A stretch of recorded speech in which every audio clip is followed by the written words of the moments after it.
Welcome to This Is The Game, brought to you by Heineken, official sponsor of the 2011 Rugby World Cup. Here in Auckland with Zinni, Scott and Matt. Not in a box. Finally. Yeah. Good to have you here. Yeah. I need a little screen perhaps to put around my head. We thought about it. Something little, anyway. Can we just go to the one place? Okay. Warburton got his red card, moved on. How well has he handled it? He was absolutely superb, you know, after the players played for him, you know, they know you know, what a nice guy he is. He wouldn't intentionally go and do that. Forget about that. I want to concentrate on Wales and, you know, them getting back on the horse and playing against Australia on Friday. It's a big game for these guys, you know, because they've lost an important game of rugby, and this will be their intent going back and the start for the next 4 years. I still get quite emotional when I think about it. But you'll get me started again. I'm telling you, just on and off for 3 days. Time. Hey, you boys made the final. I mean, it's beautiful the way it's panned out. Not that you fixed it or anything. That you've got the French in the final. What are you implying, Will? No, nothing. Huh? I mean, the whole thing. Well, no, it is. It's fantastic. It's marvellous, and obviously since 1995, we're back on the deck and into a final. We've come close. No waitresses called, what was her name? Susie. Susie. Yeah. So all waitresses called Susie are not being allowed into restaurants this week or anywhere near the All Blacks. Yeah, 95. It was the Thursday afternoon, and I remember, and I still, because the Water Boys that day were myself and Robin, my brother. And so, hey, look, might have been us, but I think the water bottles were laced. Something was inside the water bottles. There's nothing wrong with the water. Yeah, put them in there. Went to training. Did the training. Went and I won't give you the whole story about where we actually isolated, because we ate with the public. It's a shame because we've got another 38 minutes. You know, I'm losing the will to live here. But no, carry on. That's why I'm toting this thing. How many of the boys were ill? About 20. Out of 26. Out of 26. That's quite a coincidence. That's so. What about the public? So it wasn't where you ate then? No, because the public, we normally ate with the public here. So if anyone get poisoned, everyone else would. So it'll be different against the Frenchies. Yeah. You boys played the French in the '99 final, wasn't it? It was they had that great game in the semi-final, didn't they? Against they had 30 minutes of a great game in that final, and then we had. No, that was good enough. That was a great game. The most disappointed bloke from our team was our tech guy, because he had all the tapes for New Zealand, and he literally just had to go like that in the bin, and then start up doing all the French stuff and cutting up all the French analysis and stuff. But you wouldn't have seen, actually, just was like, they obviously had the Welsh had rehearsed everything pre-match. You know, you had the Aussie guy, Rolf Harris, I think, didn't he? Yeah. They obviously had not thought the French were going to get. They obviously got some busker off the tube, you know, some bloke that's playing some, you know, Joe Taxi or something. We had John Williamson, as Rushy said the other night, that Waltzing Matilda, which scared everyone on the way through. He used to sing it after you guys would do the haka, for example. But then they said Rolf Harris, and everyone said no. The team sort of blew up and said no, we want John Williamson. Said, no, yeah, exactly right.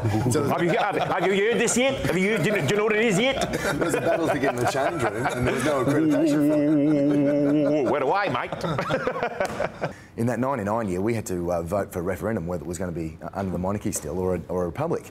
And Ealesy was very pro-republic, so he was sort of, a voice of. So we had to get the medal from the Queen, you know. So we're standing there. And there's Ealesy sort of doing these ones, about to get the cup doing these ones. And it went Ealesy, Gregan, and then Horan. He was the third one in. And Timmy's a sneak, you know, that's what we used to call him. And there he's leaning around the corner going, I voted for you, I voted for you. So then we move on, and it was my turn. I've got the cup and said, thanks very much. And Richard Harry was behind me. He was obviously the prop. And his old man was the president of the Australian Rugby Union. So he's on the other side with the Queen and the crew. And then as the Queen's shaking your hand, it was like, congratulations, like, thanks, ma'am, you sort of move on. And she said to Richard Harry, congratulations. And Dick's gone, no, congratulations to you too. And she sort of looked a bit, I suppose, perplexed. She said, you're still the boss of our country. And then, so we're sitting there going, you can't say that. And all of a sudden you hear this, move on, son. Come final time, do you think guys get a bit more superstitious? Oh, am I superstitious? Yeah. I used to be, especially when I was younger. You know, I used to have a lucky pair of pants. I played in the cup final, and when you're playing at 18 years old in a cup final, you know, and it's the thing that the tradition in the cup final, and I was nervous, you know, and I was at home and said goodbye to Nick, and my mum and dad went down, and my brother Craig, who was only 14 at the time, they all went off to catch the bus, and I had half an hour just to myself, you know. So I was packing my bag just before we went off. My lucky pants are gone. I thought, Scotty. my lucky pants are gone. It's a disaster. So I drove down to the bus was on its way out to the door, the family and friends bus. I stopped the bus, got on the front of the bus. I said, Craig, I need to speak to you a minute. Dad, I need to speak to you a minute. So my dad and my brother came off and said, Dad, what pants you got on? And I went, oh, hold on, but what pants have you got on? And he went, oh, I got there. I said, Craig, what pants have you got on? And he got my lucky bloody pants on. So I made him change them. And I took him in. It was in Stradi. So we went to the change rooms, and luckily I had a spare pair with me just in case one of them had them on. It all worked out very well. We went on, we won the game thanks to those lucky pants. We're talking of pants. Do you think the French will front up? Wait, do you like that? Just see where we went with that one. Yeah. Do you think they'll front up? I just, touched on it here. I just don't think the French can actually produce two performances, but we haven't seen a vintage. No, exactly. And that's the scary thing here. They are the worst. Great for you boys, because now England 07 aren't the worst side ever to get to a World Cup final. You know, it's now the French are the worst side to get to a World Cup final.